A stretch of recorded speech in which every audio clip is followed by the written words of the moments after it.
Hello there, world. Welcome back to my channel. If you're new here, I'm Joe, a licensed certified public accountant with over 10 years experience in corporate and public accounting.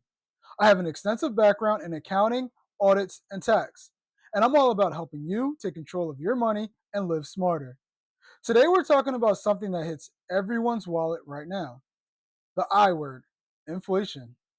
Groceries, higher. Rent, higher. Even your favorite snack is probably smaller and more expensive. How do you budget and stay financially sane when everything costs more? Let's break it down. But before we do that, Make sure you hit that subscribe button and turn on all notifications. And be sure to check out the blog for all of our latest postings, in which we post every Monday, Wednesday, and Friday. Now, let's get into how to budgeting during inflation. Really quickly, let's define what is inflation for everyone out there without the jargon. Inflation is when the cost of goods and services goes up over time and your money loses purchasing power. So, for example, let's take a loaf of bread. Last year, a loaf of bread cost you $1 to buy. And now this year, that same loaf of bread hasn't changed. It's going up to $1.10. That 10 cents increase is what we call inflation. That same dollar last year that bought you the same loaf of bread now buys you less than what it does in the current year.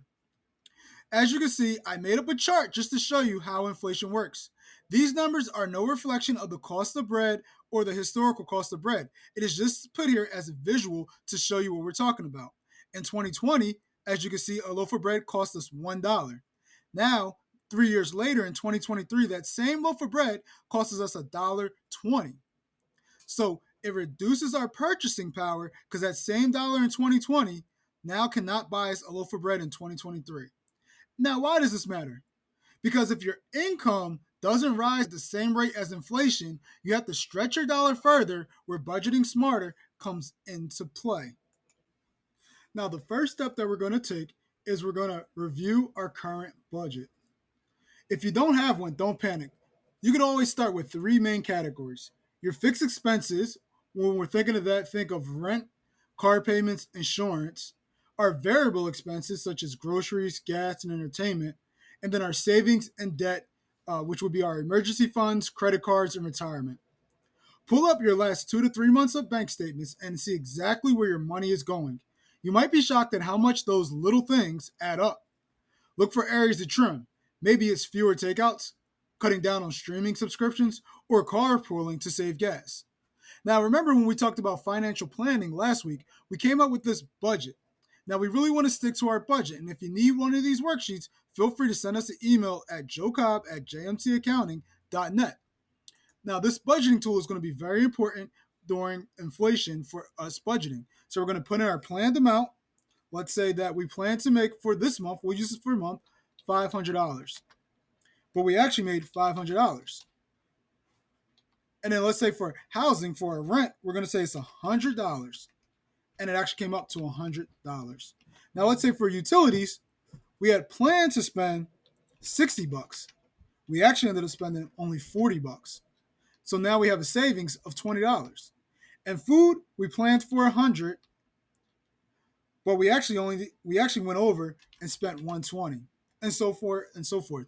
So we want to use these budgeting tools, and we don't need anything fancy. We could just use an Excel spreadsheet, or if you want to feel fancy and use a budgeting app, you can feel free to do that as well. Remember that during inflation, our essentials come first. Focus on your spending on what you need versus what you want. And remember, our needs. Our needs are the things that we must have in order to live. And our wants are the things that make life a little bit easier. Some of the questions you really have to ask yourself is, do I need this to live or just to feel good temporarily? Can I find a cheaper alternative? Or don't forget to follow that 50, 20, 30 rule that we came up with in earlier videos. This will really help you to figure out what those needs, what those wants are, and help us to save money. And if you're really squeezing during an inflationary period, you can adjust that to 70%, make it into needs, 10% into financial goals, and 20% into wants. Our next tip is to shop smarter, not harder, especially at the grocery store. We're going to want to try when we're out shopping is to buy generic instead of brand name. Sometimes that could save us a couple coins. Also, the next most important thing is the meal plan, meal plan, meal plan. Remember, guys, we're building here at JMC Accounting. We first started off talking about our 50, 30, 20 rule. Then we moved to meal planning on a budget. And then we talked about financial planning. And here we are, again, bringing up the same topics from a few weeks ago. Check that video out, by the way. We're going to really want a meal plan because it's going to help us to save money because we're going to cut down on a lot of our waste and we don't have to worry about guessing what are we going to buy and we won't have a plan going into the grocery store. Remember, once we start meal planning, that can tie right into our grocery shopping list. Try to buy in bulk for non-perishables if you can. Now, the biggest thing with the grocery shopping list is it keeps us on track while we're at the store. But just remember this one tip. Do not make your meal plan or your grocery shopping list while you're hungry. You want to make sure you have a full belly so that way you're not putting more needs than or more wants than needs on your shopping list. Now, for some of our other spending, we're going to want to wait 24 hours before buying anything that is non-essential. We're going to want to use a browser extension like Honey to find coupons automatically. And then also consider buying used, especially for clothes, furniture, and electronics. One of my favorite stores is the Reuses store by Habitat for Humanity. There's another side of the coin that we've got to talk about as well.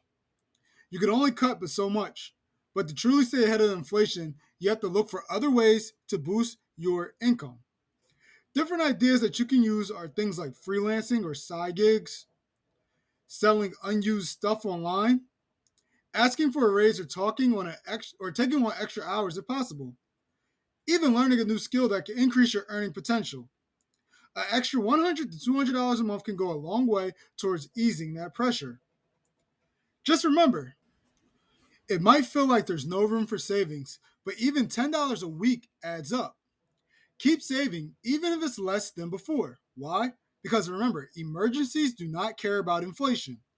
Small savings equals big habits, and we're building that financial discipline to help us get to reach our financial goals. All right, quick recap. Review and adjust your budget. Prioritize essentials. Shop smarter. Increase your income if you're able to. Keep saving even if it's small. Inflation isn't forever, but how to manage your money during it can set you up for long-term success. If this video helped you, give it a thumbs up. Don't forget to hit that subscribe button. And don't forget to check out our website where we post every Monday, Wednesday, and Friday for more financial tips. Comment below what's one thing you had to cut back on this year because of inflation. Thanks for watching, and I'll see you next week where we will talk about how to start saving with a low income. I'll see you next time. Thanks for joining.